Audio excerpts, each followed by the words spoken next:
Halo, Assalamualaikum warahmatullahi wabarakatuh.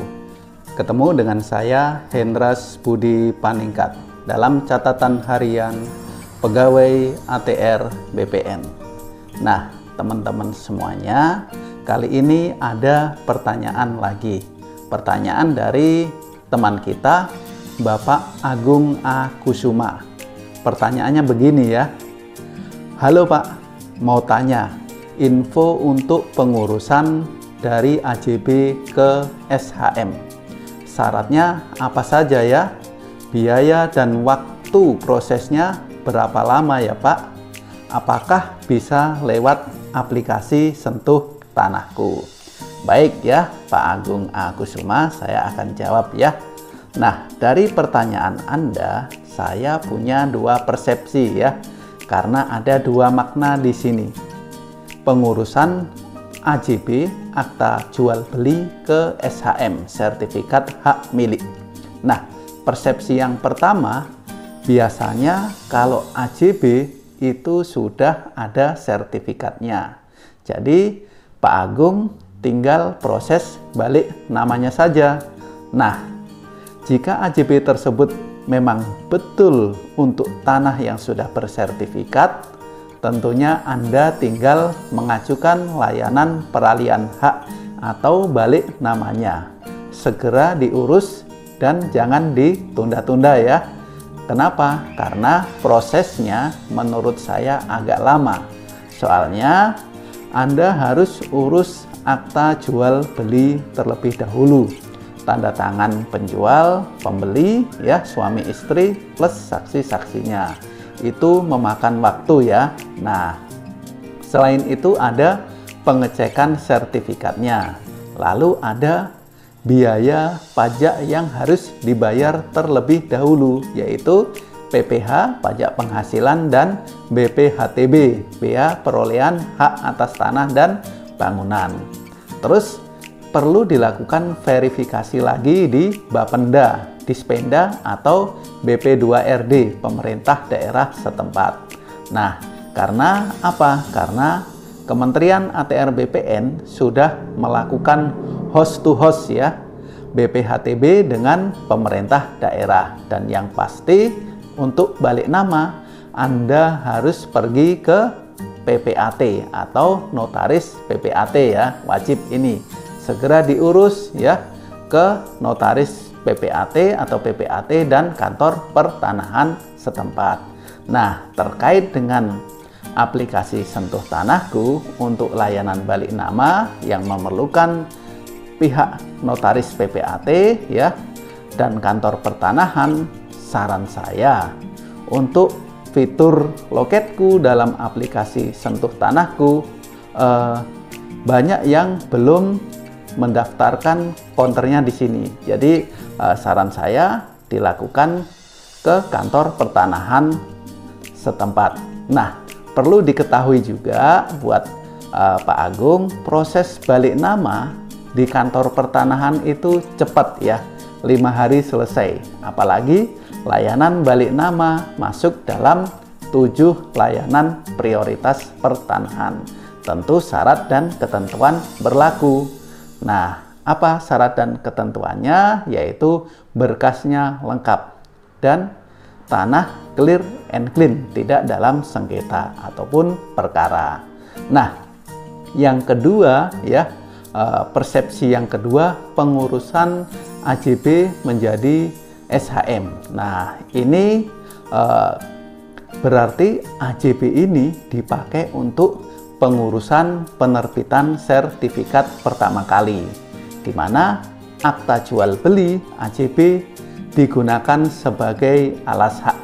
Nah, teman-teman semuanya ya, memang dulu sering ya kita temui beberapa AJB itu dibuat terhadap transaksi jual beli bidang tanah yang belum bersertifikat atau terdaftar. Nah, itu biasanya terjadi pada zaman-zaman dahulu sebelum PP 37 tahun 98 tentang peraturan jabatan PPAT. Nah, namun pasca peraturan tersebut ya, AJB yang dibuat oleh PPAT atau notaris PPAT dilakukan terhadap bidang-bidang tanah yang telah memiliki hak atau telah bersertifikat. Tentunya hal ini sesuai dengan pasal 1 PP 37 tahun 98 tersebut. Nah, lalu fakta empiris di lapangan ya, yang terjadi di lapangan saat ini masih banyak masyarakat yang menyimpan AJB tersebut ya, AJB terhadap bidang-bidang tanah ya yang belum bersertifikat.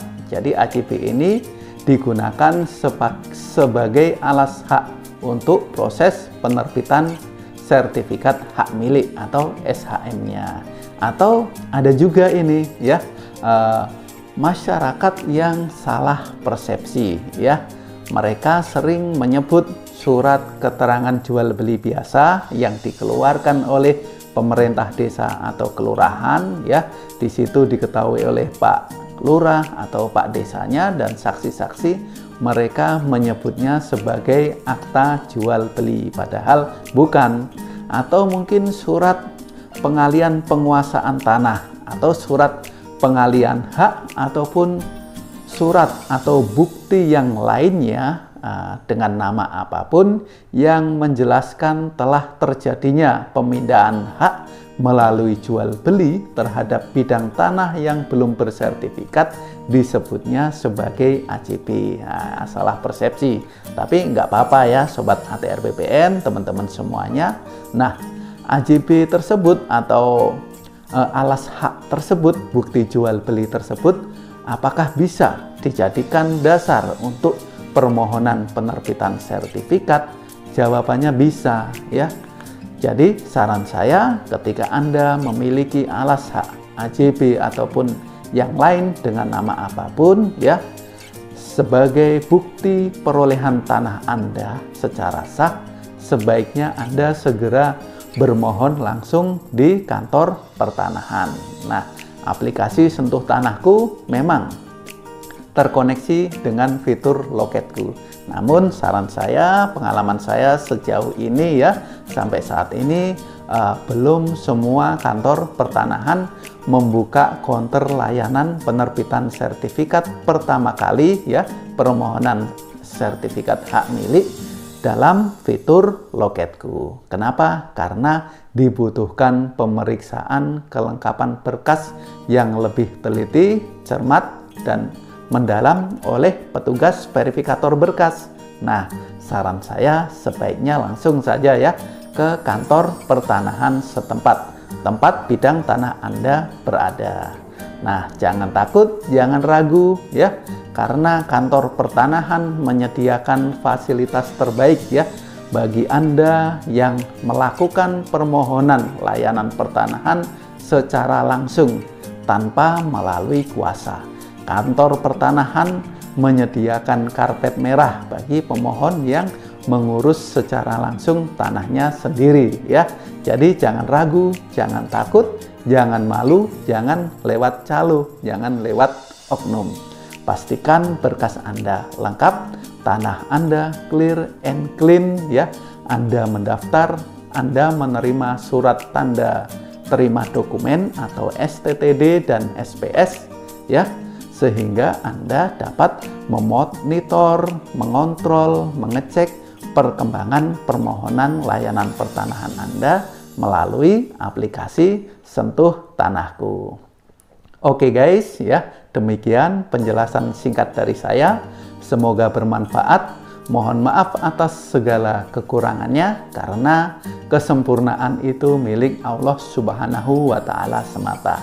Jangan lupa like, comment, share, and subscribe ya, biar channel ini tetap semangat dan berkembang. Saya Hendras Budi Paningkat. Assalamualaikum warahmatullahi wabarakatuh.